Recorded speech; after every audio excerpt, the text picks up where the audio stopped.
ही कारवाई जर चुकीची आहे तर आजूबाजूची जी 10-15 गावं आहेत त्यांनी ग्रामपंचायतीत ठराव केलेले त्यांना आमच्या गावात जागा द्यायची नाही.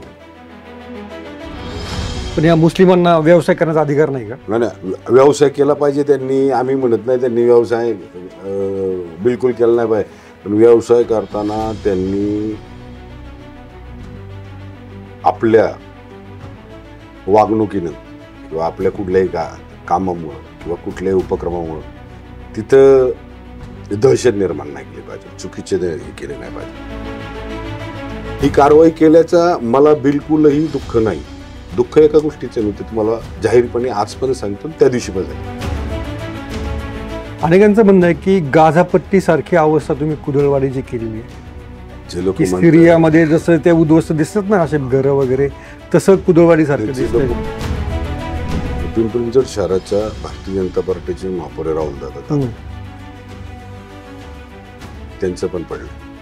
माझा भाचा आहे दिनेश यादव, त्यांचं पण पडलंय. माझी भावकी लांडगे लोक आहेत, बापच्या भावकीतले नात्यातले लोक आहेत, त्यांचं पडलंय. मोरे फॅमिली माझी नात्यातली, बालगरे फॅमिली नात्यातली, पवार फॅमिली, हरगुडे फॅमिली माझ्या नात्यातली, हे सगळ्यांचं पडलंय. भाजप सरकार आल्यानंतर जे मला प्रकर्षानं जाणवतं, नितेश राणे म्हणाले की हा भाग जो आहे ना हा देशविघातक कारवाई ह्या भागात होतात. महेश लांडगे जर म्हणाले ना हा जो भाग आहे ना इथनं देशविघातक कारवाई होतात. ते नगरमध्ये संग्राम जगताप पण यांना पण तुमची सवय लागलेली दिसते, ते पण म्हणतात हा जो विशिष्ट भाग आहे ना तिथं देशविघातक कारवाई होतात. म्हणजे तुम्ही जे जे म्हणाल ना तो देशविघातक असं काय आहे का?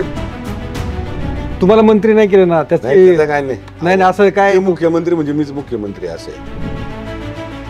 नमस्ते, मी योगेश कुटे. लेट्सअप चर्चा या कार्यक्रमामध्ये तुमचं सर्वांचं पुन्हा एकदा स्वागत. कुदळवाडी हे प्रकरण तुमच्या आत्तापर्यंत कानावर पोहोचलं असेल. हा विषय फक्त पिंपरी चिंचवड किंवा पुणे शहराचा नसून राष्ट्रीय पातळीवरती त्याचे पडसाद उमटत आहेत. आणि हे कुदळवाडी प्रकरण नक्की काय आहे, तिथली अतिक्रमणं का काढावी लागली, या कारवाईचे परिणाम सगळे काय होणार आहे, याचं सगळं एक व्यापक डिस्कशन किंवा चर्चा करण्यासाठी आणि या कारवाईचे सूत्रधार ज्यांना मानलं जातं असे नेते आमदार महेश लांडगे आज आपल्यासोबत आहेत. महेश दादा, लेट्सअपवर तुमचं खूप खूप स्वागत. जय श्रीराम. तुमचा आमदारकीचा 100 दिवसांचा कार्यक्रमामध्ये जेव्हा तुम्ही आमदार झाला तेव्हा कुदळवाडीतलं अतिक्रमण काढायचं तुमच्या अजेंड्यावरती होतं का?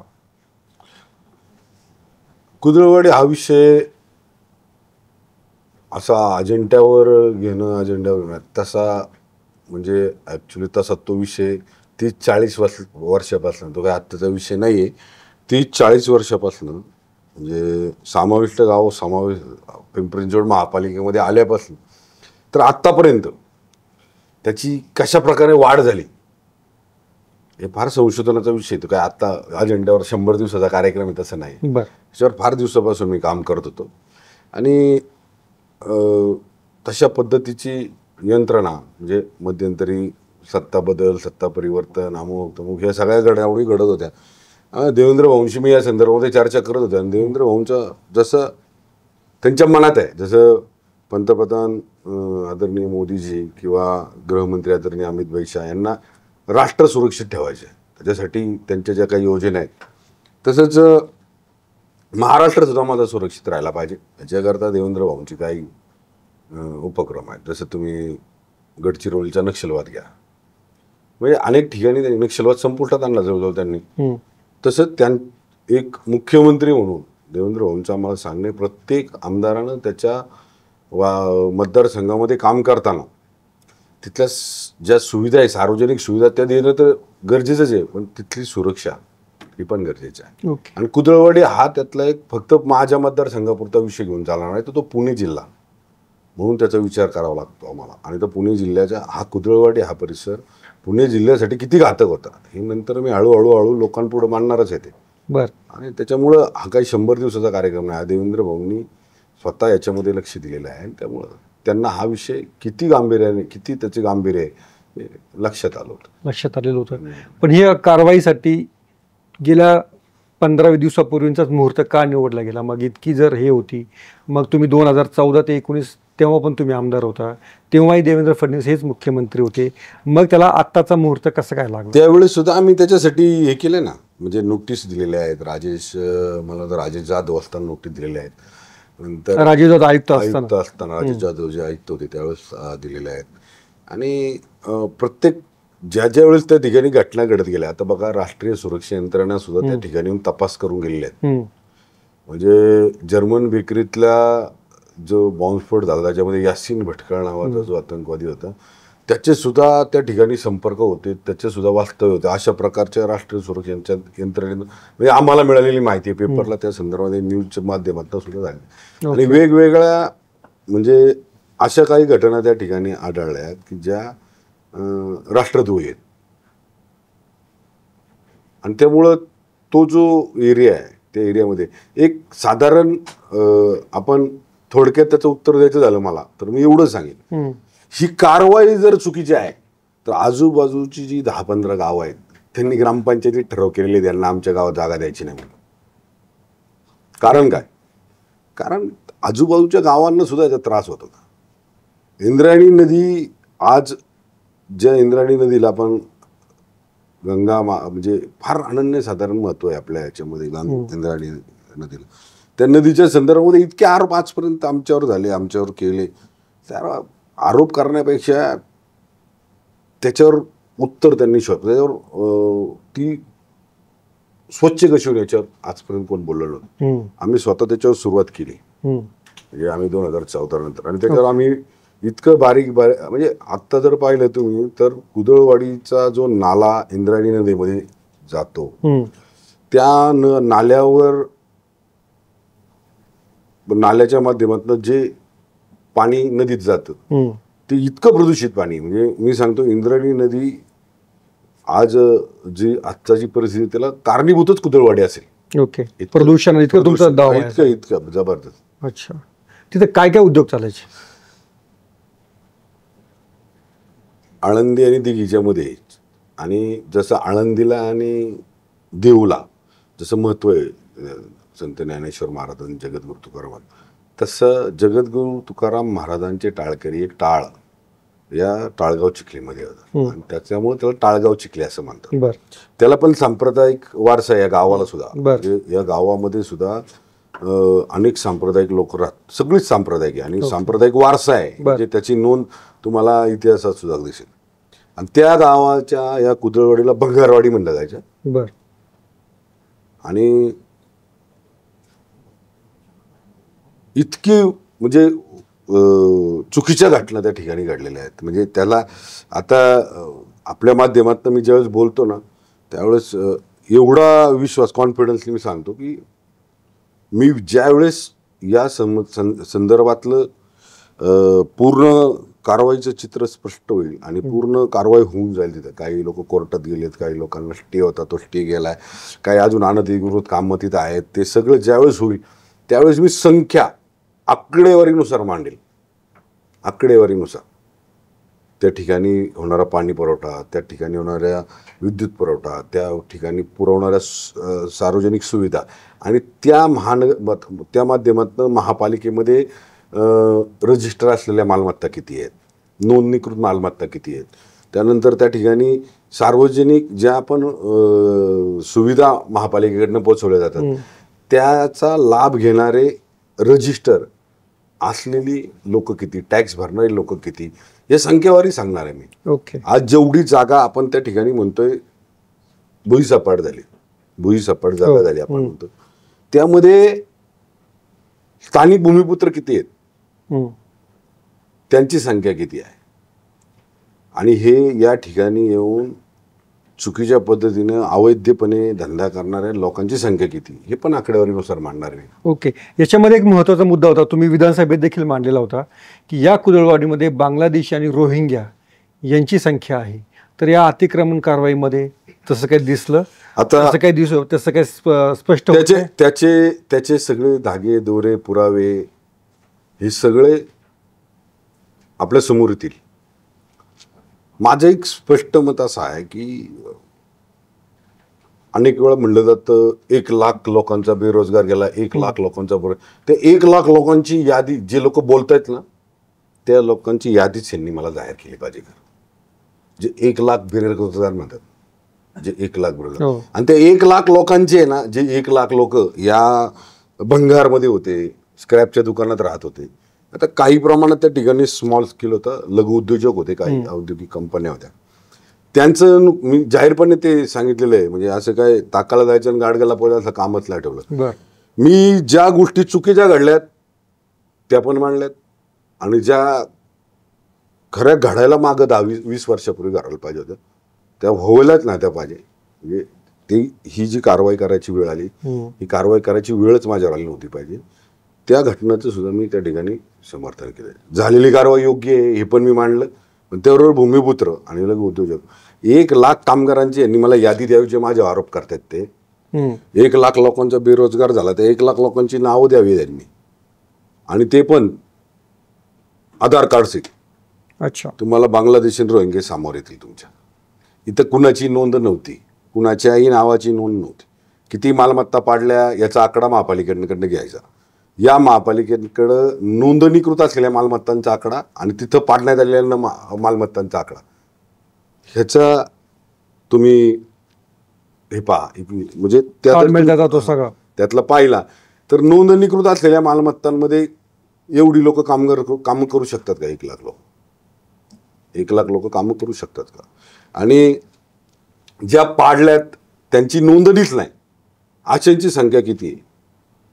त्याच्यामध्ये काम करणारे लोक कोण होते? ओके, याची माहिती घेणं गरजेचं आहे. हे काय होतं, लोकांची दिशाभूल केली जाते. पण तुमचं अजून एक ठाम मत आहे की बांगलादेश आणि रोहिंग्या जे बेकायदेशीर होते आणि याच्या मागं पण होते, आणि मी 101% सांगतो, मी चुकीचं कधीच बोलत नाही. आज लोकांना मी तुम्हाला सांगतो, आज ही कारवाई जर नसती केली आम्ही, देवेंद्र भाऊंनी याच्यात मला जर म्हणजे पूर्णपणे त्यांनी जर याला पूर्ण प्रशासन तर कुठल्या, हे बघा, पूर्ण यांच्यावर कारवाई होण्यामागचं कारण हे लोक कोर्टात गेले. कोर्टात गेलेल्या ज्या पण लोकांनी कोर्टात याचिका दाखल केल्या, त्या याचिका दाखल केलेल्यांची नावं एक दिवस मी लिस्ट आपल्यासमोर देतो. त्याच्यामध्ये ज्या लोकांनी याचिका दाखल केली त्या लोकांचे म्हणजे 95% लोक, 95 मी किती सांगतो, 95 कदाचित 96 पण असतील, पण 94 होणार नाही. 95-96% लोक, या लोकांचे व्यवसाय काय होते, आणि गेलेले जे आहेत ते सगळे मुस्लिम आहेत. 95% लोक, 96% लोक, 4-5% लोक हिंदू आहेत. ज्या लोकांनी भंगारचा व्यवसाय चालू केला, माझ्या स्थानिक भूमिपुत्राकडनं 2 गुंठे जागा घेतली, 10 गुंठे जागा घेतली भाड्याने, ते 10-20 गुंठ्याचे मालक झालेत. आज जेवढी जागा मोकळी झाली त्यात भूमिपुत्र किती आहेत? 4 ते 5%. 95% हे सगळे मुस्लिमच आहेत. पण या मुस्लिमांना व्यवसाय करण्याचा अधिकार नाही का? नाही, व्यवसाय केला पाहिजे त्यांनी, आम्ही म्हणत नाही त्यांनी व्यवसाय बिलकुल केला नाही पाहिजे, पण व्यवसाय करताना त्यांनी आपल्या वागणुकीनं किंवा आपल्या कुठल्याही कामामुळं किंवा कुठल्याही उपक्रमामुळं तिथं दहशत निर्माण नाही केली पाहिजे, चुकीचे हे केले नाही पाहिजे. कुठली जयंती झाली की निघाले मोठ्या संख्येनं, कुठलं त्यांचा आला उपक्रम की निघाले मोठ्या संख्येनं. कशासाठी? मध्यंतरी इतका त्यांनी उपद्रव केला, आजूबाजूच्या लोकांना विचारा, 2 व्हीलरवर इतक्या जोरात रॅली काढली त्यांनी, लोक घाबरली होती लोक. काही लोक तिथले फ्लॅट विकून गेले निघून, रात्री 7-8 नंतर बाहेर निघायचं. आज लोक मला जी बोलतायत ना, आज त्यांनी राजकारण हा विषय बाजूला ठेवला पाहिजे आणि फक्त एक या भारताचा नागरिक म्हणून माझ्यासमोर चर्चा केली पाहिजे. जे लोक माझे आरोप करतात त्यांनी तिथं राहून दाखवलं पाहिजे होतं, की तिथे राहा, आपल्या फॅमिली सकट, एकटे नाही, फॅमिली सकट, आपल्या फॅमिलीतल्या कुटुंबातल्या सदस्यांसकट तिथे राहिलं पाहिजे त्यांनी, आणि मग त्यांनी माझ्या संग बोलायला पाहिजे. ही भीती तिथं राहणाऱ्या नागरिकांमध्ये होती, आजूबाजूला राहणाऱ्या नागरिकांमध्ये. जर मुलगी क्लासला गेली तर वडील जात होते, भाऊ जात होते सोडायला. ही भीती होती तिथं आजूबाजूच्या नागरिकांमध्ये. आज झालेलं नुकसान काही भूमिपुत्रांचं ते मी मान्य केलं, त्याचं समर्थन नाही केलं मी. त्याच्या बाबतीत मी हे झालेलं कारवाई जी सरसकट आहे ना माझ्या भूमिपुत्रांवर झाली, आमच्या लघु उद्योजकांवर झाली, त्याचं कारण मूळ यांनी समोर आणावं ना, आयुक्तांना विचारावं, IAS ऑफिसर आहेत ते, IPS आहेत आदरणीय चौबे साहेब, त्यांना विचारावं. हे कोर्टात गेले, कोर्टानं त्या संदर्भातली ऑर्डर दिली आणि मग सरसकट कारवाई झाली. कोर्टाने नक्की काय म्हटलं होतं? कोर्टाने स्पष्ट या भाषेत म्हटलं, हे अवैध आहे, अनधिकृत आहे आणि हे कायद्यात बसत नाही. हे कोर्टात प्रकरण गेलेलं होतं. हे कोर्टात हे हायकोर्ट आयुक्त नाही गेले कोर्टात. हो, ही जी मंडळी होती ती महेश लांडगे नाही गेले कोर्टात. 30 तारखेला ज्यावेळेस यांनी 30च मला वाटतं 30 तारखेलाच काय सुरुवाती 30 जानेवारीला त्या दिवशी यांनी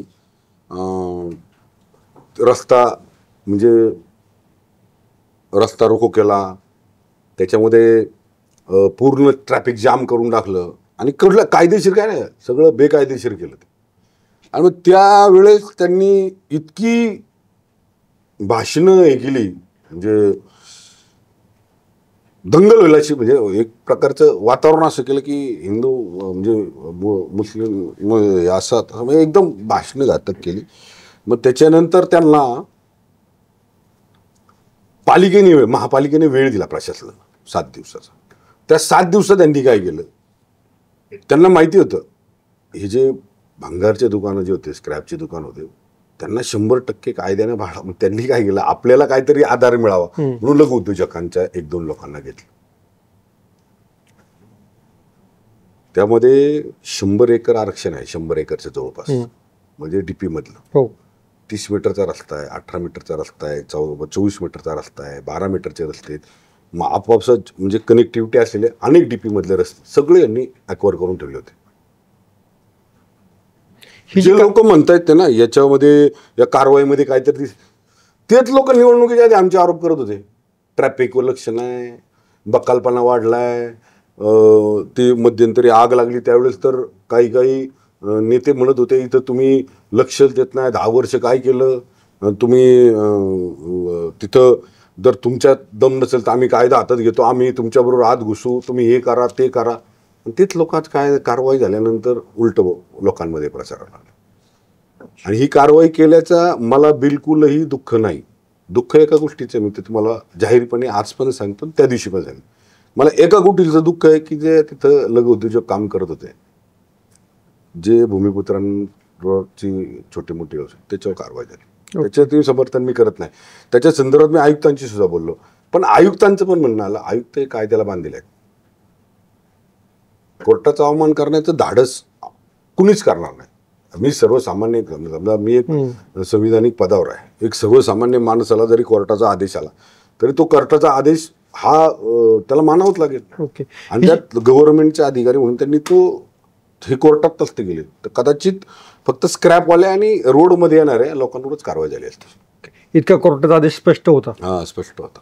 एक कारवाईच्या जी प्रक्रिया आहे त्याच्याबद्दल अनेकांचा प्रश्न आहे की तुम्ही इंटरनेट बंद केलं त्या भागामधलं, तुम्ही पहाटे 5 वाजताच कारवाई सुरू केली, लोकांना बाहेर निघण्याची संधी मिळू नाही दिली, त्यांना त्यांचं सामान आवरायची संधी नाही मिळाली. मग इतकी घाई काय झाली होती, लोकांना काही मुदत का नाही दिली? मी तुम्हाला स्पष्ट सांगतो की या अगोदर सुद्धा नोटिसा दिलेल्या आहेत, या अगोदर सुद्धा या संदर्भातली कारवाई करण्याचा प्रयत्न प्रशासनाने केलेला होता. पण यात लोकांनी ही जी मॉब सायकोलॉजी आहे, या लोकांनी 30 तारखेचा जर हा अडवलं नसतं तर कदाचित आज तुम्हाला फक्त मी मगाशी सांगितलं फक्त स्क्रॅपवाले बाहेर पडले असते आणि आरक्षणातले जो नागरिकांचा हक्क आहे, जे टॅक्स भरतायत, ज्यांना महापालिकेकडनं सुविधा पाहिजेत, ग्राउंड पाहिजे, रस्ते पाहिजेत, शाळा पाहिजेत, मुलांसाठी प्लेग्राऊंड पाहिजेत, या सगळ्यांचा त्यामध्ये समावेश होतो या जागेंमध्ये. आता या लोकांच्या म्हणण्यानुसार मी जर असं तुम्ही आत्ता विचारल्याप्रमाणे जर असं मी वेळ दिली असती, वेळ दिली होती आणि तसं पाहिलं तर अनेक लोकांनी स्वतःचं सुद्धा काढून घेतलं, वेळ दिली होती. मी तुम्हाला नंतरच्या वेळेस ज्यावेळेस तुमच्याशी बोलेल ना त्यावेळेस तुम्ही इतकं सूक्ष्म, म्हणजे त्याच्यामध्ये तुम्हाला आकडेवारी नावांची साईड, मी टॉप 10 नावं, तिथली टॉप 10 नावं ज्या दिवशी जाहीर करणार ना त्या दिवशी तुमच्या लक्षात येईल की या 800-850 एकरमध्ये भूमिपुत्र किती आणि हे टॉप 10 वाल्यांचे. आता ही नक्की जागा किती, याच्याबद्दल संभ्रम, कोणी म्हणते 500, कोणी म्हणते 1000 एकर, नक्की किती जागा मोकळी झाली? आता अजून हळूहळू समोर येईल. बरं, बऱ्याचशा अजून जागा मोकळ्या होत्या, ते स्वतःहून काढता ते आल्यानंतर त्याचा आकडा येईल. ओके, एकदम एकदम ते तुमचं म्हणणं आहे की पण याच्यामध्ये सरकारची जागा, गायरान किती, त्याच्यावरती तुमचे होणारे प्रोजेक्ट्स किती आणि प्रायव्हेट किती, याची तरी काय एक टक्केवारी अंदाजे मी साधारणपणे? सांगितलं की तुम्हाला झालेल्या कारवाईमध्ये 100 एकर जागा जवळजवळ या सगळ्या आरक्षणामध्ये जाते. बर, किती? 100 एकर. 100 एकर. 100 एकर आरक्षण म्हणजे का थोडं नाही ना. त्यात रस्ते आले, ट्रॅफिक वाढते, रोजच्या लोकांना येण्या जाण्याचा विषय आहे. आणि इथं मी तुम्हाला सांगितल्याप्रमाणे या आरक्षणाच्या जागा कुणी ताब्यात घेतल्या होत्या, कुणी कब्जा घेतला होता, कोण राहत होतं? बरं ठीक आहे, मी तिथलं असं समजा स्थानिक भूमिपुत्र आहे, मी जे भाड्याने दिलं ते कुणी घेतलं होतं? तिथं काय व्यवसाय चालला होता? मला ठीक आहे भाडं भेटत होतं, मला सगळं काय होत होतं. आज तुम्ही पहा एवढ्या हे 1997ला ही कुदळवाडी आमच्यामध्ये आले. 1997 ते 2017पर्यंत तुम्ही गुगल मॅप चेक करा आणि तिथली डेव्हलपमेंट पहा आणि आजूबाजूच्या समाविष्ट गावांची डेव्हलपमेंट पहा. इतका तुम्हाला बदल दिसेल. लोक त्या भागात राहायला जायला नको म्हणत होते.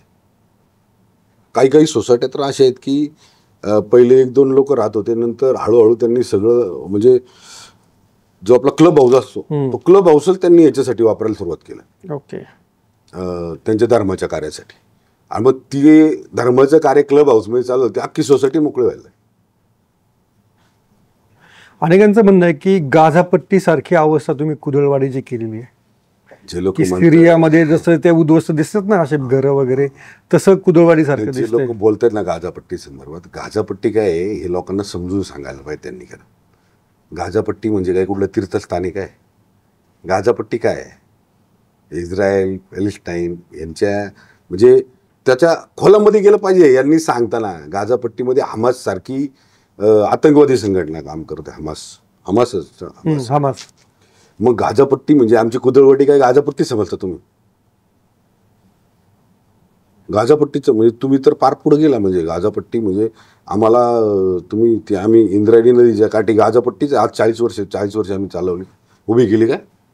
गाझापट्टी काय आहे लोकांपर्यंत जे लोक बोलतात गाझापट्टी झालं त्यांनी गाझापट्टी काय सांगितलं पाहिजे. गाझापट्टी माझ्या कुदळवाडीला, माझ्या चिखलीला, माझ्या टाळगाव चिखलीला म्हणायचा अधिकार त्यांना नाही. आणि त्यामुळेच आम्ही खास मोकळं केलं. इथं आतंकवादी नाही झाले पाहिजेत, हमाससारखे आतंकवादी तयार नाही झाले पाहिजेत आणि पूर्णपणे इथं सांप्रदायिकच वातावरण राहिलं पाहिजे. त्याच्याकरता आम्ही कारवाई केली.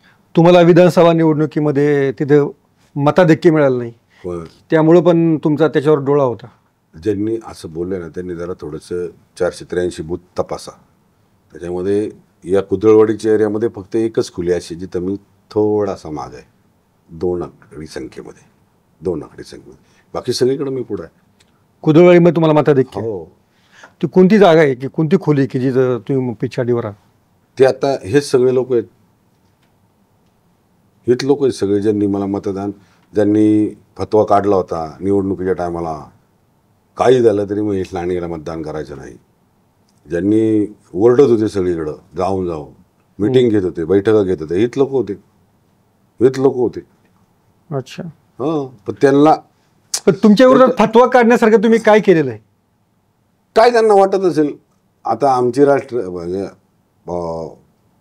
कुणी पण असला तर तुम्ही असलं मी असलं कुणी असलं तर त्याला आता तुम्ही आता आज छावा पिक्चर बघून आला तर लगेच तुम्हाला लगेच तिथे छावा पिक्चर बघून बाहेर आल्यानंतर तसाच तुम्ही मला प्रश्न विचारताय की तुम्हाला ते लोक मतदान करणार नाही असं का वाटत? त्याच्यात ह्या लोकांना कधीच मी त्रास दिला नाही मागच्या 10 वर्षात आणि द्यायची इच्छा पण नाही माझ्याकडे.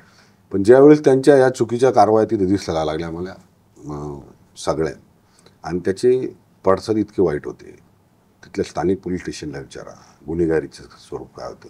माझ्याकडे एक व्हिडिओ आहे, 2 मुलं कोयता घेऊन एक यादव परिवारातला म्हणजे तिथला आमच्या स्थानिक भूमिपुत्र आहे त्याला कोयता घेऊन मारायला आलते. ती 2 लोक कोण होती? काही केस अशा आहेत, एक 9वीतली मुलगी आहे, 9वीत शिकणारी मुलगी आहे, त्या 9वीत शिकणाऱ्या मुलीला पळून नेलं होतं यांनी. काही बंधन आहेत मला नावं सांगायला. 9वीत शिकणाऱ्या मुलीला पळून नेलं होतं. काय परिस्थिती असेल त्याच्या आईवडिलांची, त्यांच्या कुटुंबाच्या आईवडिलांची? अशा किती सांगू तुम्हाला ज्या उघड येऊन सांगतायत ना आम्हाला. जे लोक आज माझ्यावर आरोप करतायत ना फक्त राजकारणासाठी, त्यांनी या मुलांच्या घरी जावं आणि विचारावं काय परिस्थिती होती त्यांची, कशा परिस्थितीमध्ये आमच्या तिथल्या हिंदुत्ववादी कार्यकर्त्यांनी त्या मुलीला घेऊन आलेत, त्या कुटुंबाला आधार दिलाय. आम्ही नावागावासाठी करत नाही, इमेज वाढवण्यासाठी करत नाही, आमच्या धर्माचं कार्य आहे आणि त्याच्यासाठी आम्ही करतो. ही परिस्थिती आज मी जर म्हटलं असतं या बाकीच्यांसारखी की हे मला मतदान पाहिजे, आपण कानामागं टाका, उद्या ही परिस्थिती माझ्या कुटुंबात पण येईल. त्यावेळेस काय करायचं? हे आरोप करणाऱ्यांनी एकदम याला राजकीय हेतूने न बघता आपल्या अस्तित्वाच्या हेतूने पाहावं, आपल्या पुढल्या पिढीच्या अस्तित्वाच्या हेतूने पाहावं. पण याच्यामध्ये आणखीन एक मुद्दा आहे की कुदळवाडी किंवा पिंपरी चिंचवड जो आहे तो चाकण आणि तो एकदम पिंपरी चिंचवड मध्याच्या टप्प्यामध्ये आहे. 100 एकर जर जागा सोडली ती गायरानाची, जे तुमचे सरकारी प्रोजेक्ट्स होणार आहेत, उरलेली जी 700-800 एकरची जागा आहे त्याच्यामध्ये कोणतरी बड्या नेता आहे, बड्या नेत्याचा कोणतरी बिल्डर मित्र आहे किंवा पुढे असे प्रायव्हेट प्रोजेक्ट होऊ शकतात, त्यासाठीची सगळी पूर्वरचना आहे. काय आहे तुम्हाला मी सांगतो, त्या एरियामध्ये माझे सगळे नातेवाईकच आहेत. आता तुम्हाला एक आणि फक्त माहिती, आणि आता जमीन मालकांच्या पुढे आता एजंट फिरतायत की तुम्ही आता ही जमीन द्या कोणाला तरी, आता ही आम्ही घेऊन देऊ, तुमचा आता भाव कमी मिळेल, असे एजंट पण कुदळवाडीत फिरू लागले. मी सांगतो तुम्हाला म्हणजे एक पहिलं प्रश्न होतो. पिंपरी चिंचवड शहराच्या भारतीय जनता पार्टीचे महापौर राहुल दादा जाधव, त्यांचं पण पडलंय. माझा भाचा आहे दिनेश यादव, त्यांचं पण पडलंय. माझी भावकी लांडगे लोक आहेत तिथे, बापच्या भावकीतले नात्यातले लोक आहेत तिथे, त्यांचं पडलंय. मोरे फॅमिली माझ्या नात्यातली, पालघरे फॅमिली माझ्या नात्यातली, पवार फॅमिली, हरगुडे फॅमिली माझ्या नात्यातली, त्या सगळ्यांचं पडलंय.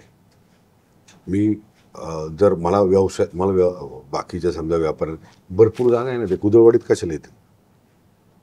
माझ्या कुदळवाडीचा त्या ठिकाणी राहणाऱ्या लोकांचा राहणीमान उंचावलं पाहिजे, हे इथून केलेली कारवाई येते. ती सुरक्षित राहिली पाहिजे, हे इथून केलेली कारवाई आहे मी ती. माझी इंद्रायणी नदी स्वच्छ राहिली पाहिजे, त्याच्या हे इथून केलेली कारवाई आहे मी ती. टाळगाव चिखलीला जो सांप्रदायिक वारसा आहे तो टिकावा, तो अखंडपणे राहिला पाहिजे, या इथून केलेली कारवाई आहे ती. इथं पाकिस्तानचा क्रिकेटमध्ये मॅच जिंकल्यानंतर फटाके वाजवणारे नको मला. इथं पाकिस्तानच्या घोषणा देणारे लोक नको मला. माझ्या परिसरातल्या नागरिकाला इथं राहिल्यानंतर त्याला वाटलं पाहिजे या देशात, या राष्ट्रात राहताना मी सुरक्षित आहे. या राष्ट्राचा नागरिक म्हणून मला पंतप्रधान मोदीजींनी जो शब्द दिला आहे, अमित भाई शाहनी जो शब्द दिला आहे, जो देवेंद्र भाऊंनी शब्द दिला, त्या शब्दाला अनुसरूनच इथं मला सुरक्षा मिळते. ओके, पण तुम्ही जे वारंवार सांगता याची आकडेवारी पुढे येईल का? खरोखर बांगलादेशी किती होते, रोहिंग्या किती होते, खरोखर अनधिकृत किती होते? मला सांगतो अनधिकृत किती होते, आकडेवारी त्याची येणार. टॅक्स किती भरत होते त्यांची आकडेवारी येणार. बिना टॅक्स किती होते, लाईट किती लोक विना कनेक्शन परवानगी वापरत होते, हे सगळे येणार. अच्छा. आणि आकडेवारी सहित येणार. एकच आकडेवारी तुम्हाला सांगतो, ज्या लोकांनी हायकोर्टात, सुप्रीम कोर्टात पिटिशन दाखल केलेली होती त्या लोकांची आकडेवारी घ्या. त्यामध्ये मी सांगितलं 95-96% लोक हे मुस्लिम होते. फक्त 4-5 लोक ही आमची होती. ओके.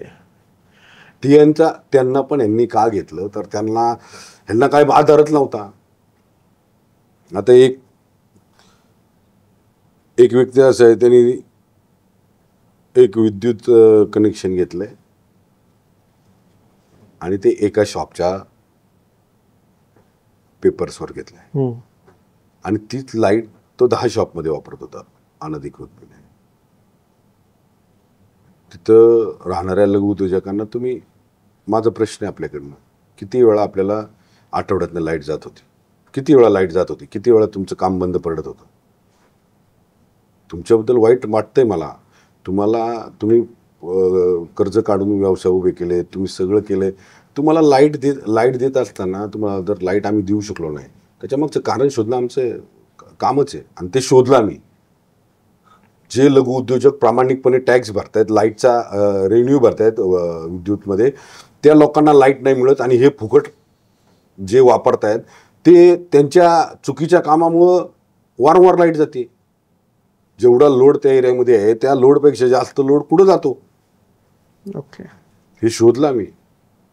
आकड्यांची पद्धती आम्ही सांगू ते लोकांपुढे मांडू ते लोकांना. याच्यामध्ये आणखीन एक हे होतं की जेव्हा देवेंद्र फडणवीस हे पिंपरी चिंचवड पोलीस आयुक्तालयाच्या भूमिपूजन कार्यक्रमाला आले होते आणि त्यानंतर काही दिवसातच ती कारवाई सगळी सुरू झाली, त्याच्या नंतर 1-2 दिवसामध्ये, तेव्हाच काही ठरलं होतं का लगेच आता? नाही नाही, असं नाही. देवेंद्र भाऊंचं स्पष्ट सांगणं आहे,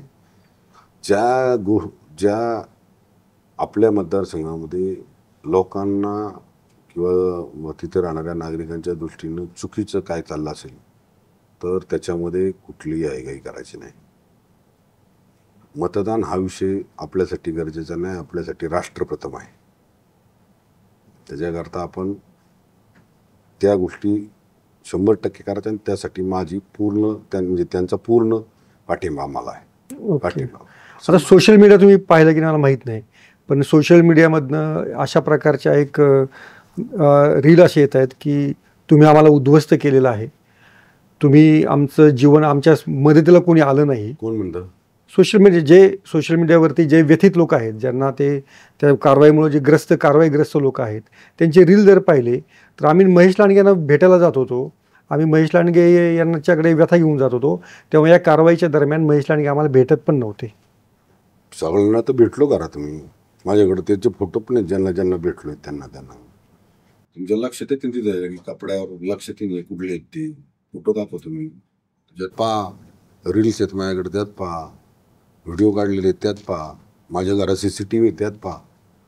मी सगळ्यांना भेटत होतो. हे मी तुम्हाला सांगतो, या जी कारवाई झाली याच्याकडं कुणी पण कुठल्या राजकीय पक्षाचा विचारधाराचा माणूस असो, त्यांनी राजकारण म्हणू नका भाऊ. ओके, पण माझं आव्हान राहील, अशीच वस्ती, त्यात लोकांची वस्ती एका ठिकाणी आपण उभी करू आणि त्या वस्ती जाऊन निरायचं. हे उंटावून शेळ्या आणणारे लोक आहेत जे आरोप करतायत ते. ज्या वेळेस ग्राउंडवर माणूस तिथं राहतो ना, काम करतो, येतो जातो त्या रोडनी, त्या लोकांना माहिती आहे काय परिस्थिती तिथे. ही जी सगळी कारवाई 10-15 दिवस सुरू होती, म्हणजे अजूनही ती सुरूच असेल, या काळापर्यंत महेश लांडगे यांनी मौन का बाळगलं? काय झालं बघा, या कारवाईमध्ये प्रशासनाची मोठी भूमिका होती आणि त्या प्रशासनाच्या भूमिकेवर जसं तुम्ही मगाशी म्हणलं, सकाळी 5 वाजताच आणलं, आणलं, तमोग आणलं, हे आणलं, त्या याच्या मागचे काही कारण आहेत. नेटवर्क तुम्ही म्हणजे जामर लावले, अमुक समूक, याच्या मागे काही कारण आहेत. राष्ट्रीय सुरक्षा यंत्रणेला सुद्धा तुम्ही माहिती घेतली तर इथं काही कारवायांची चौकशी काही लोकांच्या तपास यंत्रणेच्या माध्यमातून, तपास पण या ठिकाणी राष्ट्रीय यंत्रणेच्या सुरक्षा यंत्रणेच्या माध्यमातून. त्यामुळे पहाटे 5ला कारवाई करण्यामागचं कारण हे होतं की जे लोक या परिसरामध्ये एक वेगळा नरेटिव्ह सेट, वेगळं एक चित्र तयार करत होते, जसं म्हणजे मालेगाव, अशा पद्धतीचं एक चित्र तयार करत होते. तिथं आम्ही हे त्या लोकांना ज्यावेळेस 30 तारखेला कारवाई आली ते थांबवण्यासाठी जे त्यांनी हे केलं, 1 लाख लोक रस्ते उतरले असते तर पूर्ण रस्ता जाम झाला. 1 लाख लोकसंख्या काय कमी आहे काय? आणि ज्या एरियात 1 लाख लोक आहे त्या 1 लाख लोकांनी जर ठरवलं की इथं ते रस्त्यावर बसले तर बुलडोजर तरी जातील का, सायकल तरी जाईल का? हे सगळं हे आहे या लोकांच्या म्हणजे जे पण कारवाई करायची होती त्याच्यामध्ये अडसर निर्माण करत होते. त्यामुळं ही कारवाई चालेल. पण त्यामुळे तुम्ही आपल्या बोलण्यामुळे काही याच्यात पुन्हा हे नको? नाही, साहेबांचं असं होतं, दोन्ही पण म्हणजे आयुक्त साहेब आमचे महापालिकेचे शेखर सिंग साहेब असतील किंवा आदरणीय विनय चौबे असतील म्हणजे CP साहेब, या सगळ्यांची माझी चर्चा झाली होती की या टाईममध्ये तिथले कुठलेही असे फोटो बाहेर नको यायला किंवा असं काही स्टेटमेंट नको यायला ज्याच्यामुळं कायदेशीर काहीतरी त्याला व्यत्यय येईल, कायदेशीर व्यत्यय येईल. त्यामुळे आम्ही कुठले स्टेटमेंट तिथे दिलं नाही. एकदा फक्त मी आयुक्त साहेबांना भेटायला गेलो किंवा तुम्ही सरसकट कारवाई करत असताना भूमिपुत्रांना आणि यांना का अलग उद्योजकांना हे करताय, तर मग त्यांनी मला ती कोर्टाची ऑर्डर दाखवली.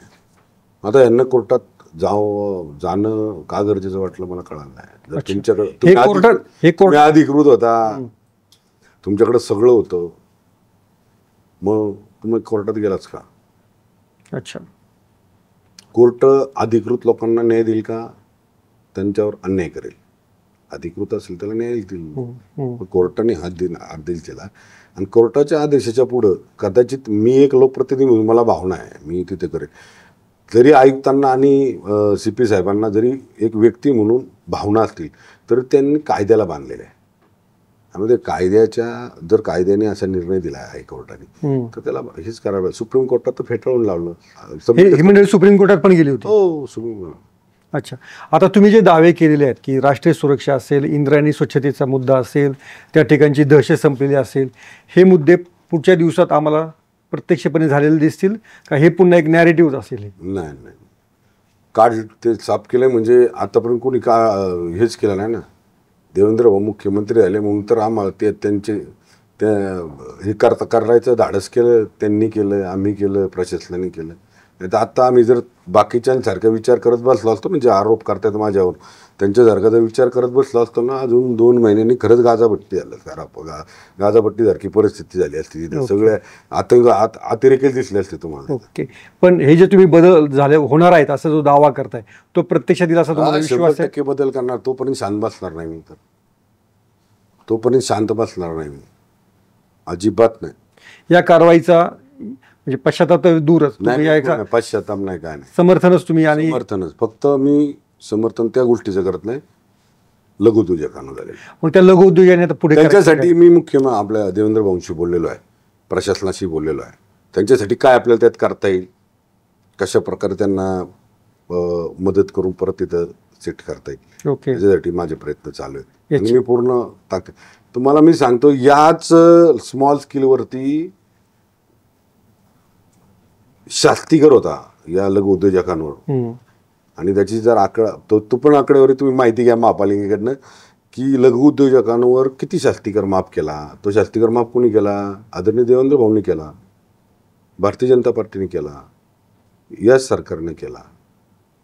जर लघु उद्योजकांच्या विरोधात जर आमचे देवाभाऊ असतील तर त्यांनी माफ नसता केला ना. ते टिकले पाहिजे, त्यांना ताकद मिळाली पाहिजे, याच्याकरता आम्हाला प्रयत्न सांगितले ना करायला. ओके, पण ही जी कारवाई बाकीची झाली, मी तुम्हाला सांगतो, हेच लघु उद्योजक अजून 2 वर्षांनी तिथून सोडून गेले असते यांच्यामुळं. ओके, आणखीन एक प्रश्न की पिंपरी चिंचवडमध्ये बेकायदा बांधकाम हा काही नवीन प्रश्न नाही आहे. म्हणजे श्रीकर परदेशी शासन देखील सुप्रीम कोर्टानं सांगितलेलं होतं, हायकोर्टानं सांगितलेलं होतं.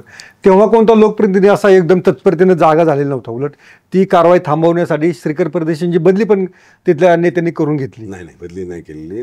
नाही, चुकीचा मेसेज आपण दिला नाही पाहिजे. बघा, श्रीकर परदेशी साहेबांचा कालावधी पूर्ण झाला, बरोबर.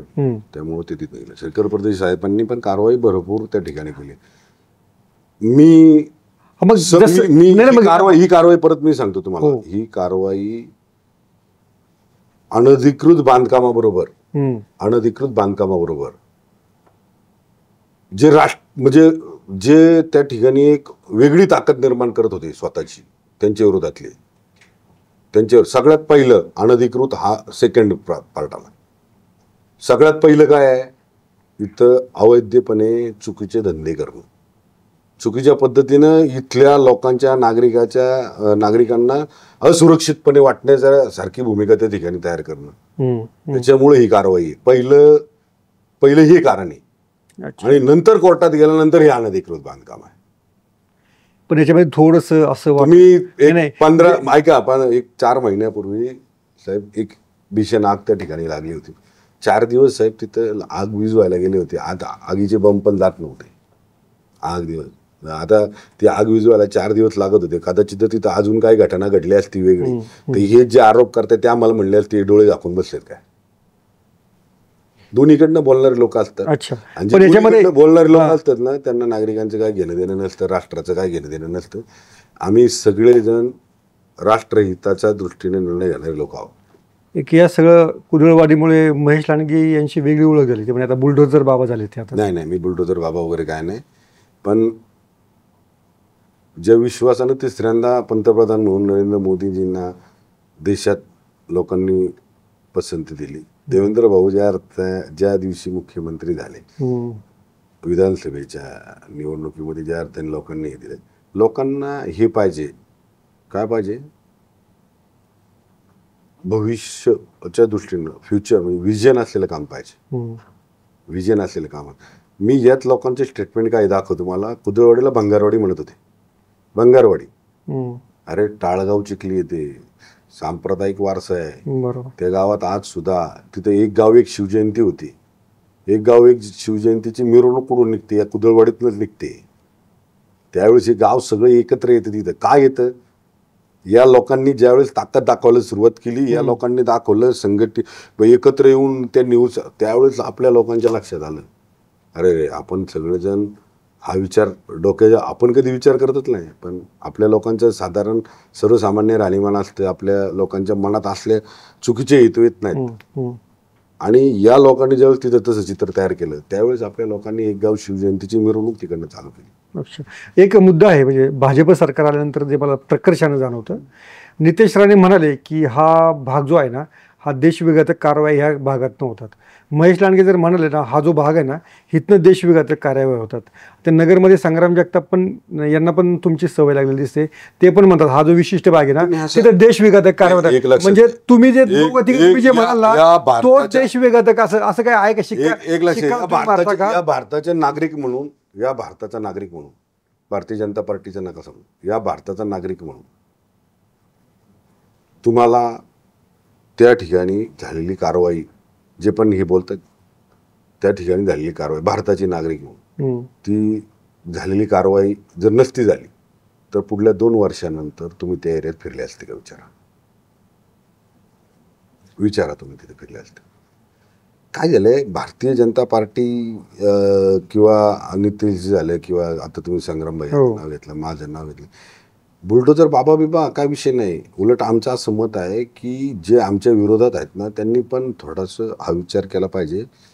स्वतःच्या राजकीय स्वार्थासाठी आपल्या पुढल्या पिढीचं भविष्य आपण धोक्यात टाकतोय, असे स्टेटमेंट नका करू. असे स्टेटमेंट नका. आपला सांप्रदायिक वारसा संपेल, आपली संस्कृती संपेल, आपला धर्म संपेल, आपल्या सगळ्या परंपरा संपेल, असे स्टेटमेंट नका करू. उगाच कुठंतरी कुणाचं तरी ऐकून बोलायचं आणि त्याला काय बेस नसणार, काहीच नसणार. मी बेस असलेले उदाहरणं तुमच्या समोर काय दिवसासाठी मी आता जमा करतोय महानगरपालिकेकडनं, प्रशासनाकडनं, तिथल्या सगळे तिथले लाईव्ह रिपोर्ट तुम्हाला देतो. आत्ताचा पॉल्युशन बोर्डाचा जो पण आपण रिपोर्ट आहे तो पण तुम्हाला देतो. महाराष्ट्र पॉल्युशन बोर्डाने दिलेल्या नोटिसा किती आहेत त्या पण देतो. त्या नोटिसा तिथंच का दिल्या, त्यात लोकांना का दिल्या, त्या लोकांचे व्यवसाय काय होते, हे सगळं त्या नोटिसांनी तुम्हाला दाखवतो. त्यामुळं तुम्ही म्हणता ते देशविघातक केवळ तुम्ही बोलला म्हणून ते देशविघातक ठरलेलं नाही. ती जागा ती होतीच, झालीच होती. त्यांचे कारनामेच तसे चालले होते. ओके, कारनामेच तसे चालले होते त्यांचे. या कारवाई त्यांचे जे पण हे चालले होते, मी तर अजून त्याच्या पुढे जाऊन काही मागणी अजून अशी करणार आहे देवेंद्र भाऊंकडं. आणि ते जर सत्तेने ते तशी जर कारवाई झाल्यानंतर त्यात जर काय आढळलं तर हेच लोक तोंड दाखवणार नाही जे आरोप करतायत ते. ओके, आरोप करतायत ते. अच्छा, त्यामुळे ह्या आरोप करणाऱ्यांकडे मी बिलकुल लक्ष देत नाही. याच्या आधी माझे आरोप केले, इथून पुढे करत राहतील, पण त्यांचे आरोप हे स्वार्थी आरोप आहेत. कुणी म्हणणार नाही तुम्ही 2014 पूर्वी राष्ट्रवादी काँग्रेसमध्ये होता.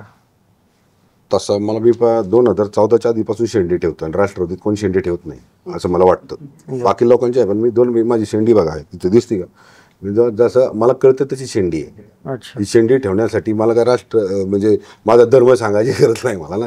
मी हिंदू धर्मात आहे, पहिल्यापासून माझा जन्म झाला हिंदू धर्मात, माझे संस्कार झाले हिंदू धर्मात, माझे पिढ्यानपिढ्या मी आज जे आलं त्या हिंदू धर्मात माझा जन्म संस्कार सगळी वाढ झालेला आहे. त्यामुळे मला राष्ट्रवादीत होतो तेव्हा मी काही म्हणजे असं काय काम करत होतो की ज्याच्यामुळं माझ्या धर्माला काही त्याचा त्रास होता असं काही नाही. मी राष्ट्रवादीत होता, काकड्याला जात होतो, राष्ट्रवादीत होता, आमच्या गावच्या भैरवनाथ महाराजांच्या उत्सवात छबिण्यात सामील होत होतो. आम्ही राष्ट्रवादीत होतो तेव्हा सुद्धा मी दिवाळी करायचो, राष्ट्रवादीत तेव्हा सुद्धा मी गणपती घरात बसवायचो, राष्ट्रवादीत तेव्हा मी सगळ्या लोकांबरोबर आपले सण आपली परंपरा राबवत होतो. अच्छा, पण मी माझा धर्म नाही सोडला, माझे विचार नाही सोडले. मला मतदान मिळावं म्हणून मी माझ्या धर्माच्या परंपरा सोडून दिल्या असं कधीच नाही केलेलं मी. ओके, मी बाकीच्यांच्या परंपरा कधी बंद करा असं म्हटलं नाही, पण त्या परंपरेमुळे तुम्ही शक्ती दाखवू नका, ताकद दाखवू नका, चुकीचा मेसेज देऊ नका, चुकीचा मेसेज देऊ नका. आणि ज्यावेळेस तुम्ही असा चुकीचा मेसेज देताल त्यावेळेस महेश लांडगे सारखे कुठल्या पक्षात असले, जेव्हा त्यांना कळेल ना कुठल्या पक्षात असू कुठल्या पक्षात असू द्या, ज्या वेळेस त्यांना कळेल की आपण आपल्या स्वार्थासाठी काही गोष्टी आपण कानामागं टाकतो, त्यावेळेस त्यांच्या लक्षात येईल की आपण आज पाहतोय, आजचा दिवस पाहतोय राजकारणातला आपला, पण पुढल्या ज्यावेळेस आपली पिढी मोठी होईल त्यावेळेस त्यांना काही संकटांना सामोरं जावं लागेल, हे त्यांनी डोळ्यासमोर ठेवलं पाहिजे. छावा पिक्चर पाहिला का? हां, आता सांगायची गरज आहे का ते? अहो, त्या आज बलिदान मास चालू झाला, बलिदान मास चालू झाला. तो ॲक्च्युली छावा पिक्चरचं जो पण काय पिक्चर आहे ना, तो अगोदरच यायला पाहिजे होता. अमोल कोल्हे तुमचे मित्र होते, तुम्ही त्यांना का नाही सांगितलं असा विचार करा म्हणून? ते आज पण मित्रच आहेत माझे. हा नाही असं अगोदर म्हणजे काय, आता पण मित्रच आहेत ते माझे. नाही अगोदर असं पिक्चर निघाला माझे सगळ्यात जास्त हितचिंतक आहेत ते, आणि सगळ्यात जास्त जवळचे. आणि म्हणजे मी ते नाकारतच ते माझे मित्र आहेत, मग ते मित्रच आहेत माझे चांगले. त्यांना असा पिक्चर काढायचा असं आधी मोठा नाही ना मी, एवढा मोठा नाही मी आपलं म्हणजे कुणाला सांगू शकेल एवढं मी मोठा नाही. मी आपलं कर्तृत्व कामातनं काय करता येईल आपल्याला तेवढं लोकांना पुढल्या पिढीला कळायला पाहिजे की बाबा हे चाललेलं काम एकदम योग्य आहे, त्याच्यात कोणाचं नुकसान नाही, फायदाच होणार आहे पुढं. ओके. एक आणखीन एक आता रिसेंट उदाहरण घडलं होतं की जेव्हा ते पिंपरी चिंचवड आयुक्तालयाचं भूमिपूजन झालं तेव्हा तुम्ही देवेंद्र फडणवीस यांचं पिंपरी चिंचवडसाठीचं योगदान जोरकसपणे सांगितलं. त्याच वेळेस व्यासपीठावरती उपमुख्यमंत्री अजित पवार हे देखील उपस्थित होते. तेव्हा मात्र भाषण करताना अजित पवारांनी खंत व्यक्त केली, अरे महेश लांडगे मला कसे काय विसरले?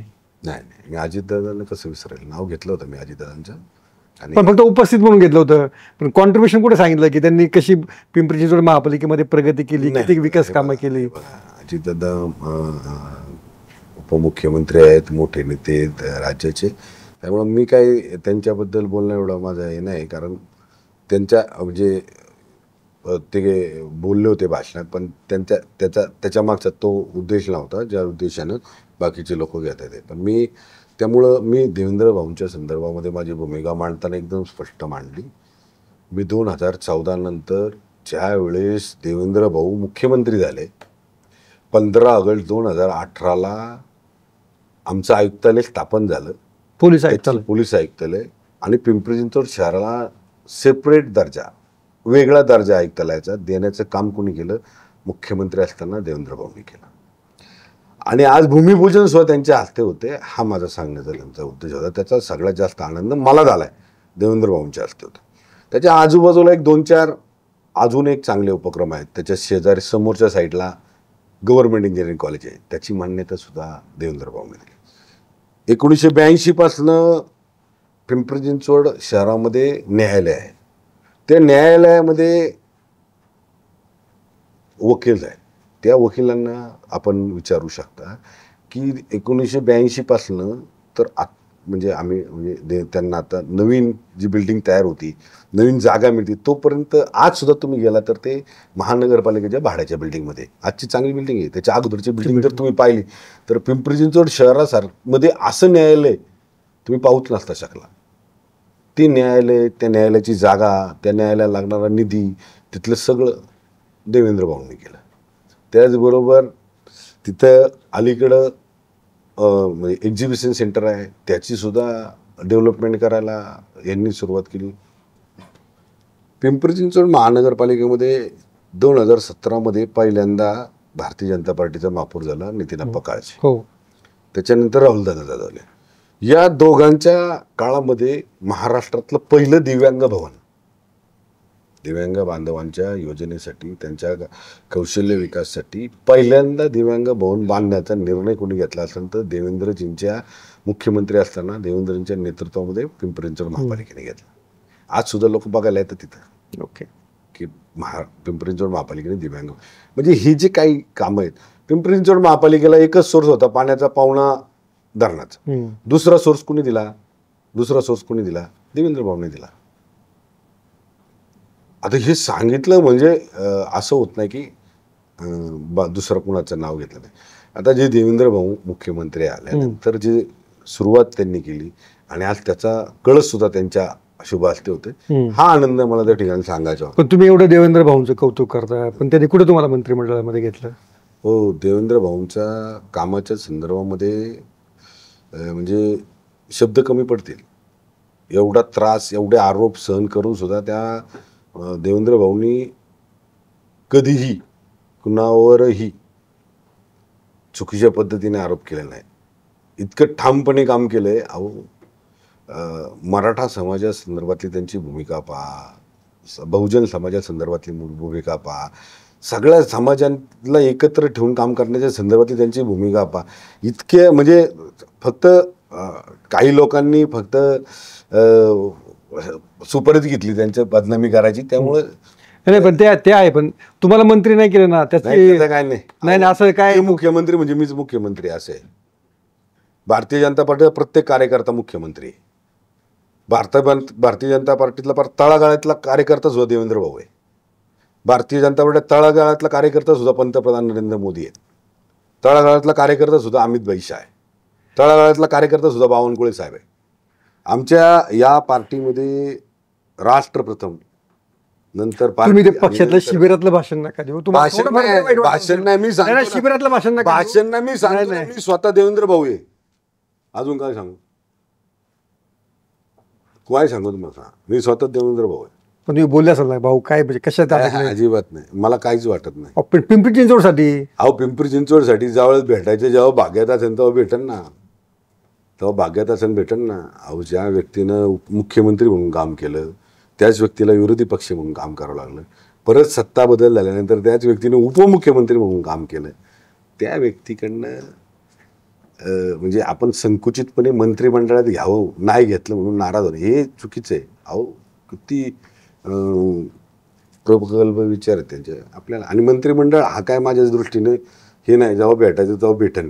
आणि ते पण सिनियरिटी, बाकीच्या सगळ्या गोष्टी, या सगळ्याचं समीकरण ज्यावेळेस जुळेल त्यावेळेस महेश लांडगे सुद्धा दिसेल तुम्हाला त्या ठिकाणी. पण देवेंद्र भाऊंच्या मंत्रिमंडळात मी असलो नसलो तरी त्यांच्याबरोबर काम करतोय माझं सगळं.